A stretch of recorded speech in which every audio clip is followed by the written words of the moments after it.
Ya, dan pemirsa kini kita ke berita atau hot news yang ada di hari ini. Kita lihat untuk yang pertama, ini ada Anies Cak Imin disorot media asing. Pemilihan Presiden RI 2024 tidak luput dari sorotan asing, di mana kalau kita lihat para bakal calon presiden juga disorot, dan kali ini media luar membuat berita mengenai Anies Baswedan, apalagi kalau bukan langkah terbarunya, memilih calon wakil presiden Ketua Umum PKB Muhaimin Iskandar alias Cak Imin.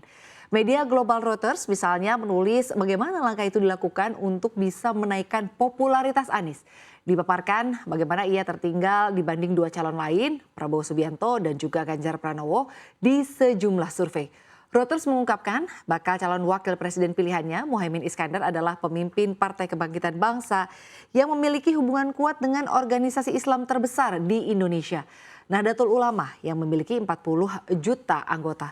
Direktur LSI Jayadi Hanan mengatakan Muhaimin dapat memperluas daya tarik Anies yang di mata para pemilih PKB dan juga NU dipandang sebagai pendukung Islam moderat.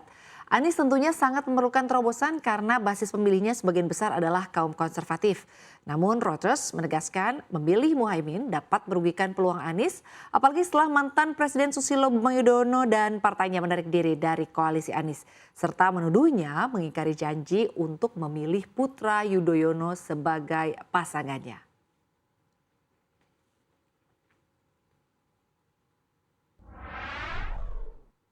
Dan kini kita ke hot news yang selanjutnya, kita lihat ada Putin yang menggila. Ya pemirsa, perang Rusia-Ukraina belum usai. Pada Minggu 3 September, Presiden Rusia Vladimir Putin masih membombardir tetangganya di Kiev. Drone Rusia dilaporkan menghantam infrastruktur pelabuhan Sungai Danube di bagian selatan wilayah Odessa.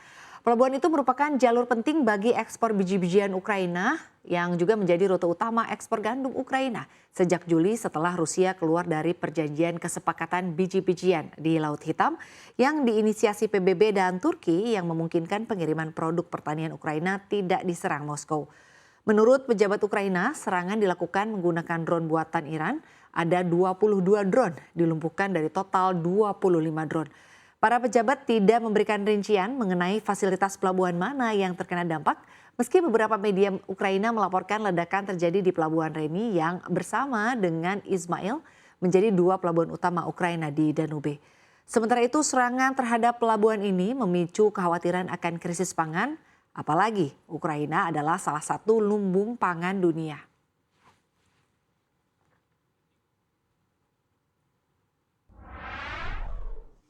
Ya pemirsa, kalau tadi ada berita mengenai Putin yang menggila, kini kita ke berita selanjutnya, ada harga BBM yang kompak naik.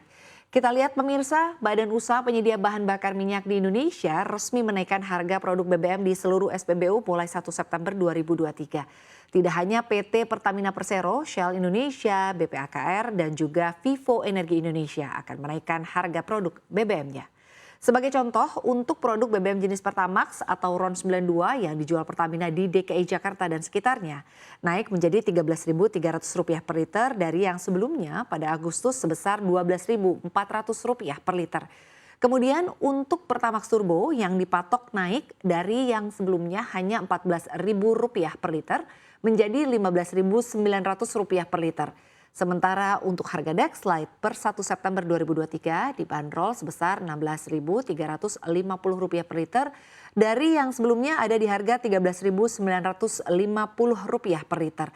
Adapun harga Pertamina Dex mulai 1 September dijual sebesar Rp16.900 per liter dari yang sebelumnya di harga Rp14.350 per liter pada Agustus 2023. Harga ini berlaku untuk provinsi dengan besaran pajak bahan bakar kendaraan bermotor sebesar 5%, seperti di wilayah DKI Jakarta.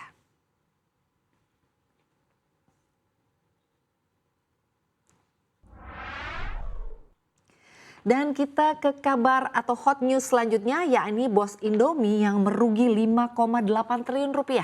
Iya pemirsa, kabar viral terkait polemik antara pendiri dua produsen mie instan tanah air tengah menjadi perbincangan di media sosial. Hal tersebut berawal dari unggahan yang ramai di TikTok mengenai komisaris produsen mie Gaga PT Jakaranata Majadi Jaya yang disebut sebagai penemu Indomie yang sebelum akhirnya berpolemik dengan Sunono Salim, pendiri grup Salim sekaligus pemilik brand Indomie saat ini. Netizen pendukung brand mie Gaga bahkan turut menyerang akun Instagram Indomie dan tidak hanya itu, netizen beramai-ramai menggeruduk kolom komentar postingan Indomie lainnya. Pemirsa, di tengah sentimen negatif di media sosial, harga saham produsen Indomie PT Indofood CBP Sukses Makmur Tbk atau ICBP pun amblas. Praktis kapitalisasi pasar atau market cap ICBP pun menguap 5,83 triliun rupiah dari 136,44 triliun pada 18 Agustus menjadi 130,61 triliun rupiah pada 1 September 2023. Nah, menanggapi kabar yang beredar, PT Jakarta Tama buka suara soal hebohnya pemberitaan komisarisnya yang disebut sebagai penemu Indomie. Jakarta Tama menampik bahwa komisarisnya Jayadi Jaya pernah menyuruh membuat atau menyebarkan atau menjadi narasumber ataupun memberikan tanggapan apapun sehubungan dengan berita-berita yang telah dibuat. Ia pun mengaku tidak pernah dimintai keterangan terkait hal tersebut.